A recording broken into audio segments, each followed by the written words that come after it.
નમસ્કાર મિત્રો, વાર્તાનો સમય ચેનલમાં આપનું હાર્દિક સ્વાગત છે અને હું છું ઉમિયાશંકર તેરૈયા. ફરી એક વખત આજે નવી વાત લઈને આપની સમક્ષ આવ્યો છું ને આજે વાત કરવા જઈ રહ્યા છીએ સૌથી મોટા વિષ્ણુ ભક્ત કોણ. બરોબર, તો ચાલો વાતની શરૂઆત કરીએ. હવે વિષ્ણુ ભગવાનના ભક્તની વાત આવે ને એટલે નારદજી સૌથી પહેલાં યાદ આવે ને. એટલે એક દિવસ ભગવાન શ્રી વિષ્ણુ ભગવાન અને એમના પ્રિય ભક્ત એટલે કે નારદજી, મહર્ષિ નારદ, જો મહર્ષિ કહેવાય છે, દેવર્ષિ કહેવાય છે, દેવોના ઋષિ હતા.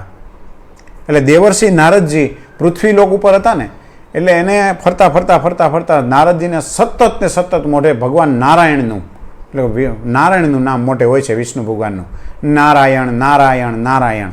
એટલે એને મનમાં વિચાર આવે છે કે આ ત્રણ લોકની અંદર સૌથી મોટો વિષ્ણુ ભગવાનનો કોઈ ભક્ત હોવ ને તો હું છું. ભગવાન નારાયણનો સૌથી મોટો ભક્ત, મારા જેટલી કોઈ સ્તુતિ નહીં કરતું હોય એની. એટલે એને એમ થયું કે આ વાતની છે ને ભગવાનને ખબર પડવી જોઈએ. એટલે પૃથ્વી લોકમાંથી દેવર્ષિ પરબારા સીધા દેવલોકમાં ગયા અને ભગવાન એ શેષનાગની સૈયામાં સૂતા છે અને ત્યાં જઈ એટલી ઉતાવળે ગયા છે. ભગવાનને ખબર પડી કે નારદજી આજે કંઈક આવ્યા છે અને ઉપર આમ ચહેરા ઉપર એટલો ઘમંડ. એટલે ભગવાને કીધું પધારો દેવર્ષિ પધારો. એટલે દેવર જાય છે અને ભગવાન સાથે કંઈ વાતોચીતો કરવા કે કંઈ વંદન કરવા કે આ તે કર્યા સીધા જ પ્રશ્ન પૂછી લે છે કે પ્રભુ એક પ્રશ્ન પૂછવો છે કે બોલો દેવર્ષિ. લગભગ પ્રશ્નનો જવાબ તો તમારી પાસે હોય છે, છતાંય તમારે મને કાંઈ પૂછવું હોય તો પૂછો. એટલે કીધું તમારો સૌથી મોટો મહાન ભક્ત કોણ, તમારો સૌથી નજીકનો ભક્ત કોણ.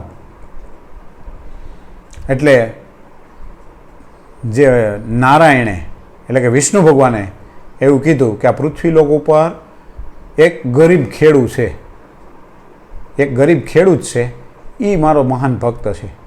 હવે જેવું ભગવાને એવું કીધું ને કે પૃથ્વીલોક ઉપર એક ગરીબ ખેડૂત છે એ મારો ભગવાન છે, ત્યાં તો નારદજીના મોઢા ઉપરની કડચલીઓ બદલાઈ ગઈ કે મારાથી મહાન ભક્ત, હું આટલું ભગવાનનું નામ લઉં છું, શ્વાસે તો ઠીક છે પણ એક શ્વાસે 2 કે 3 વાર, અને તોય એટલે મારે એને જોવા જવા પડે. એટલે કીધું કે ભગવાન એ તમારા ભક્તના મારે દર્શન કરવા હોય તો કીધું કે પૃથ્વીલોક ઉપર છે ને ખેતી કરે છે, જાઓ. એટલે નારદજી સીધા પૃથ્વીલોક ઉપર આવ્યા અને મનમાં આમ એમ થઈ ગયું, ઓહો, એટલો ઘમંડ હતો એને બદલે ક્રોધ આવી ગયો કે આ પ્રભુને હું નહીં ને આ એક માણસ પછી જોવે છે તો એ ખેડૂત ખેતી કરે છે, એકદમ હાડપિંજર જેવું શરીર, અને સવારે દી ઉગવાનો હજી શરૂ થાય છે, દી નથી ઉગ્યો, અંધારું છે, પૃથ્વી ઉપર ઝાંખો પ્રકાશ પથરાણો છે. એ વેટાણે ઝૂંપડીમાંથી એ ઉઘાડા વાણના ખાટલામાંથી ઊભો થઈ અને એ ખેડૂત કે હે નારાયણ નારાયણ નારાયણ 3 વખત બોલે છે. એ 3 વખત બોલે છે અને પછી ઉઠી અને પોતે સીધો કંઈ પૂજાપાઠ દીવાબત્તી કાંઈ નહીં અને સીધો જઈને ખેતરે કામે વળગી જાય છે. નારદજી છુપાઈને જોવે છે કે આખો દિવસ આ ભગવાનની પૂજા ક્યારે કરે છે, ભગવાનના નામ ક્યારે લે છે અને શું ભગવાનની સેવા કરે છે. હવે આમ જોતા રહે છે તો પેલો આખો દિવસ ધૂળ માટીમાં એટલો પરસેવે રેપ છે, સીધો તડકો શરીર ઉપર પડે છે, ચામડા બળી ગયેલા છે અને ફાટેલ તૂટેલ વસ્ત્રો છે, આખો દિવસ બળનું કામ કરે છે. સાંજે પાછો ઘરે જાય છે, રૂખો રોટલો ખાય અને થાકનો માર્યો માટલામાંથી થોડું પાણી પી અને પછી ખાટલા ઉપર ઉઘાડા વાણે લાંબો થાય છે અને લાંબો થતા સુધીમાં તો 3 વખત નારાયણ નારાયણ નારાયણ કરી અને એ પુરુષ સીધો ઊંઘી જાય છે. અને નારદજીનો મગજ વધારે ગયો કે આને દિવસમાં સવારે 3 વખત નારાયણનું નામ લીધું અને સાંજે 3 વખત લીધું. અને ભગવાન એમ કહે છે ભગવાનની ગમે ભૂલ હોય છે, સીધા ગયા. ભગવાનને ખ્યાલ જ હતો કે સાંજ સુધીમાં આજ નારદ એટલે કે દેવર્ષિ નારદ છે એ આજ સવાર નહીં પડવા દે, સાંજે પાછા આવશે. એટલે જેવા આવ્યા એટલે ભગવાને કીધું કે આવો નારદ, આવો પધારો. એટલે કે ભગવાન તમારી કંઈક ભૂલ થાય છે, તમારો મહાન ભક્ત છે ને એ ગરીબ ખેડૂતો ન જ હોઈ શકે, એને નથી તમારી સેવા કરી, નથી પૂજા કરી, નહીં કાંઈ નાવું ધોવું કે નહીં કાંઈ, મંદિરે દેવ દર્શન જપ તપ કાંઈ નહીં. તમે એમ કહો કે મહાન ભક્ત છે, તમારી કંઈક ભૂલ થાય છે, તમે મને સમજાવો કઈ રીતના તમારો એ ભક્ત મહાન. એટલે વિષ્ણુ ભગવાને કીધું કાંઈ વાંધો નહીં દેવર્ષિ, એ તો હું તમને જવાબ દઈ દઈશ, પણ તમે એક કામ કરો ને પહેલાં મારું. તો નારદજીએ કીધું કંઈ વાંધો નહીં, લાવો જલ્દી, શું કામ છે પણ મને તમે જવાબ આપો. એટલે એક સરસ મજાનું આ માટીનું વાસણ આપ્યું અને વાસણ આપી અને છલોછલ ઘીથી ભરેલું અને કીધું કે આ ઘી પીગળેલું છે અને આખું ભરેલું છે અને તમારે આ ડુંગરને પ્રદક્ષિણા કરવાની છે, પણ એક ધ્યાન રાખજો, ટીપું ઘી ઢોરાય નહીં. આખું છલોછલ વાસણ ભરેલું, ડુંગરને પથરાળને ચડાવ ઉતારવાળા ઢાળવાળા રસ્તાઓમાં પ્રદક્ષિણા કરવાની. પણ નારદજીને મનમાં એક જ કેસેટ ચાલતી હતી કે મહાન ભક્તો તો હું જ કહેવાય, એ ખેડૂત કેમ કહેવાય. એટલે નારદજી એટલી સ્થિરતાથી એ વાસણ ઉપાડે છે અને ભગવાનની આજ્ઞા મુજબ એક ટીપું પણ ઢોરાવા નથી દેવું. આમ હાલતા ચાલતા ચાલતા નાનો એવો પથ્થર હોય તો ધ્યાન રાખીને ફૂંકીને પગ મૂકે છે. અને મગજમાં સતત ને સતત આમાં ઘી ન ઢોરાવવું જોઈએ, ઘી ન ઢોરાવવું જોઈએ, ઘી ન ઢોરાવવું જોઈએ. મહા મુસીબતે પરસેવે રેબઝેબ થઈ અને ધ્યાન કેન્દ્રિત કરી અને એ ઘીના વાસણમાંથી એક પણ ટીપું ઘી ઢોરાવા ન દીધું અને ડુંગરની પ્રદક્ષિણા કરી આવી અને ભગવાનને દીધું. એટલે ભગવાને પૂછ્યું, ઘી ઢોરાણું નથી ને નારદ? કે ના ના, ઢોરાણું નથી. બરાબર. એટલે નારદજીએ તરત કીધું, ભગવાન મારો જવાબ તો તમારો જવાબ હમણાં આપું જ છું નારદજી, પહેલાં મારો એક જવાબ આપી દો. એટલે નારદજીને વધારે થયું કે ભાઈ પહેલાં જવાબ ન દીધો, મને આ પ્રદક્ષિણા કરવા મોકલો ને હજી પાછો એનો પ્રશ્ન.